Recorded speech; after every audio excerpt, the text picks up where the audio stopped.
Bears football is finally back. It feels so good to be saying that. Our Chicago Bears are going to take on the Green Bay Packers, our most hated rivals, on national television for the whole world to watch in the 100th season opener of the National Football League. What's up, guys? I'm back with the Bears weekly prediction videos. It's been a while since I've done these. My last one was against the Philadelphia Eagles in the playoffs, which obviously we know what happened there. But I was actually 13-3 on my predictions last year, so I predicted 13 games right. Only 3 wrong, so I'm going to hope to continue on that record this year. I know a lot of you guys enjoyed this series last year, so I'll continue doing this every single week before the game.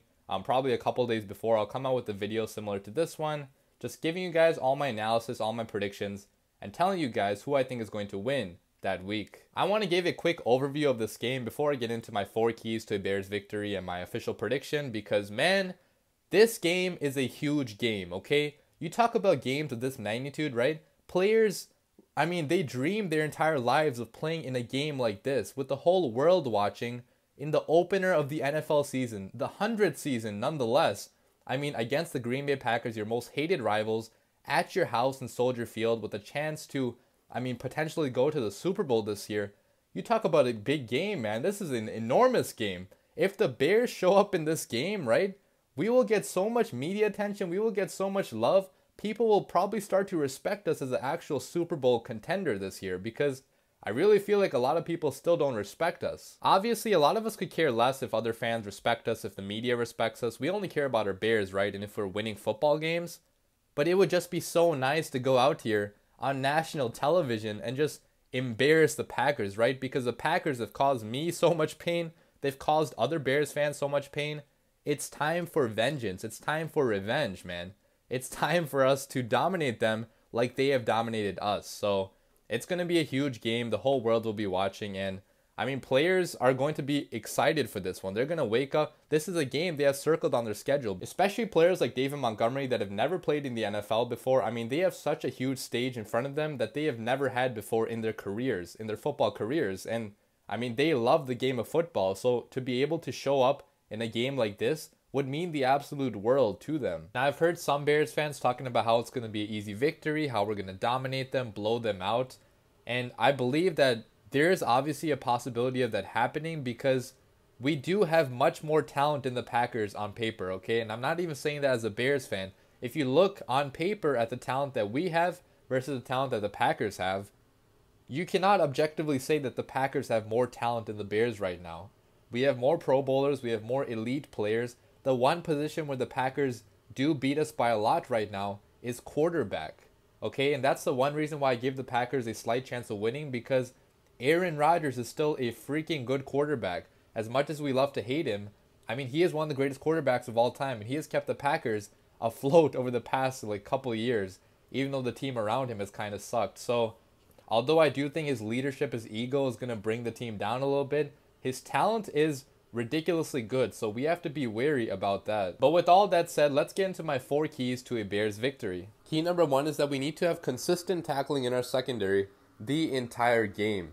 And I'm mainly talking about our safeties here, Clinton Dix and Eddie Jackson, because the rest of our cornerbacks, for the most part, they're pretty nice tacklers. If you look at Kyle Fuller, he's a pretty good tackler.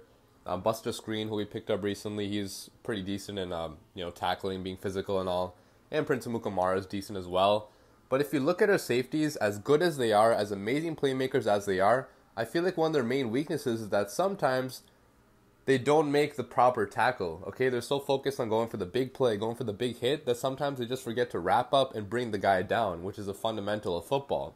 And when you're playing a team like Aaron Rodgers' team, you cannot afford to do that, okay? That's kind of how we lost last year in the opener. We forgot to make the tackles. We let short and medium passes turn into 70, 80-yard touchdowns because we cannot tackle properly. I know our front seven is amazing. I know we're going to have Rodgers running for his life at certain times, making some pretty precarious throws. And in those situations, maybe it is okay to go for the big play, go for the big hit, because you can change the game right there. But you have to realize, situational football, right? What situation you're in. If you're up by a lot of points in the fourth quarter and you're still going for the big play, going for the big hits, and not wrapping up the guy properly, I don't think that's a very smart football move. And that's kind of how we lost last year, right? We could not tackle properly. So Chuck Pagano, he's really going to stress to these guys that, look, you have to realize what situation you're in. Don't always go for the big hit. Don't always go for the big tackle. The big play. Go for the tackle and just wrap the guy up, bring him down, and move on to the next play.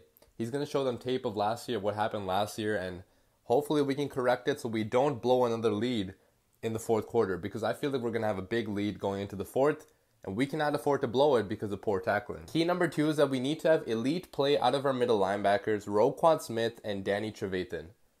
Remind me, guys, how did the Packers and Aaron Rodgers beat our pass rush last year? Because if you recall, at the beginning of the game, our pass rush was getting to Aaron Rodgers every single play. He could not do anything at all. We were winning by a lot, but near the end of the game, he found a way to beat it.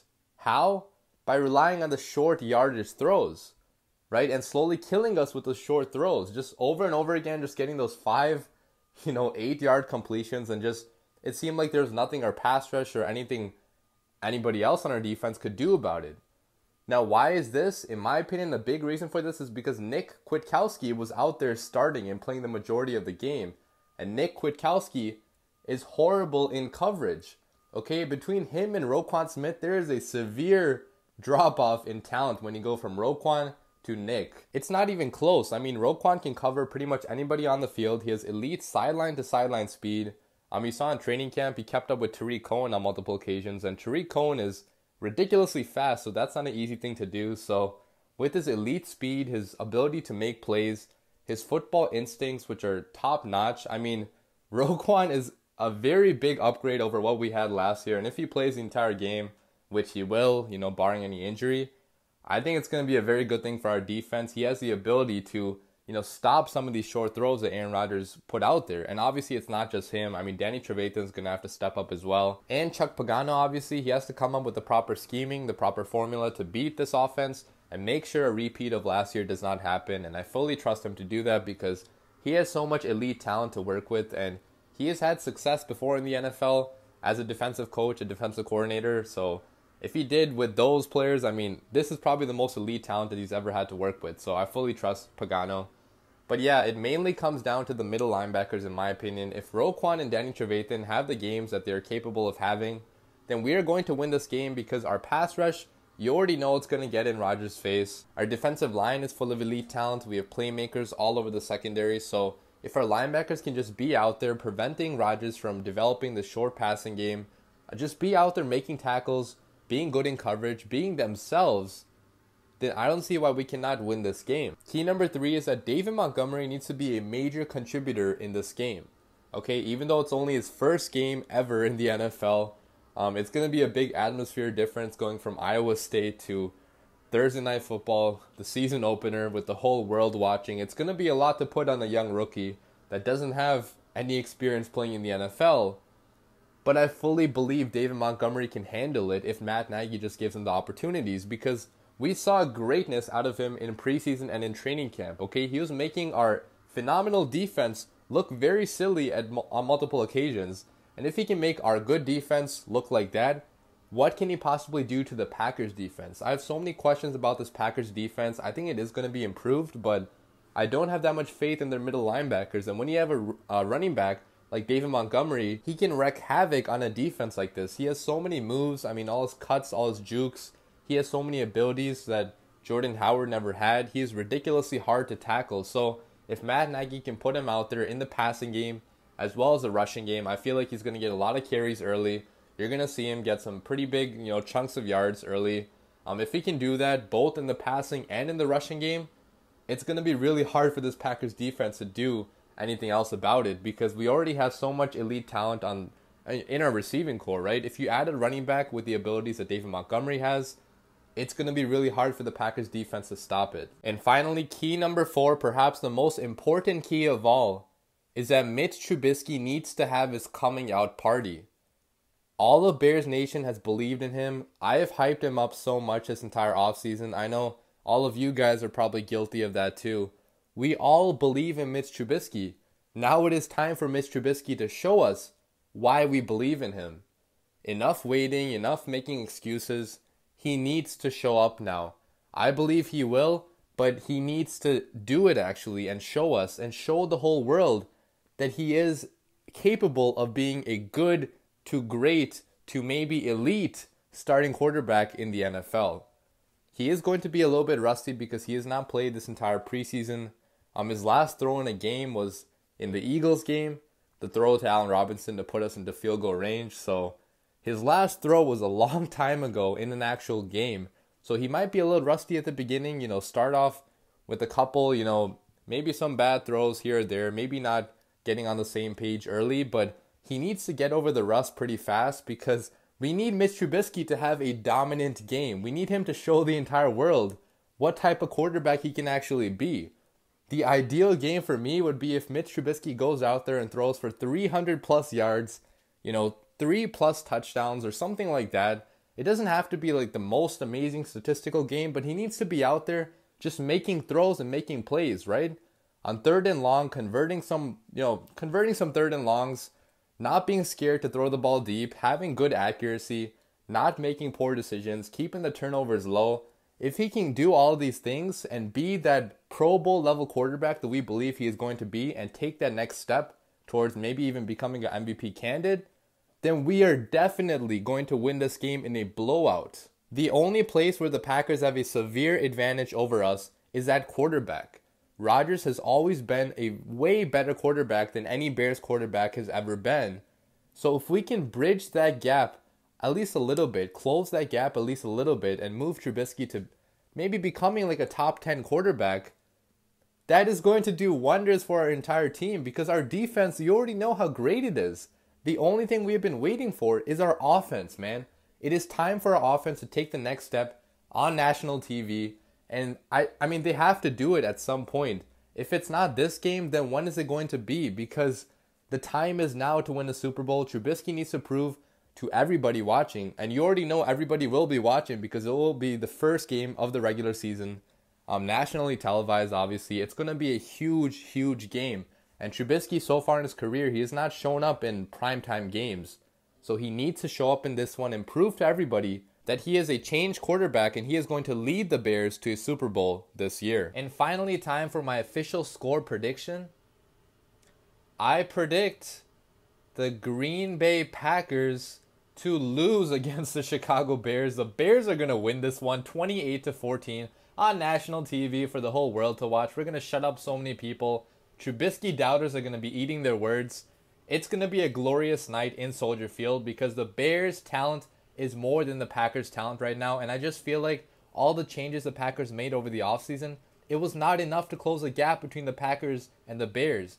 The coach they hired, I feel like he is not a creative, he's not a genius coach like Matt Nagy is. He cannot scheme up plays like Matt Nagy can. Matt LaFleur is only going to be a yes man to Aaron Rodgers. I feel like he's going to just go with whatever Rodgers wants to go with. He's not going to have the leadership. He's not going to have the type of personality that you have to have in a coach that's coaching a legend like Rodgers, right? The Packers absolutely failed in that department, in my opinion. If the Packers put a good coach with Rodgers, if they put a good defense around him, some more, talent at the running back position, I would give the Packers a very good chance to win this game, but they failed to do so. Packers management has put the Packers in this position where the Bears are clearly the better team on paper, and they are going to be in real life as well. So I'm predicting the Bears to win this one pretty big by 2 touchdowns.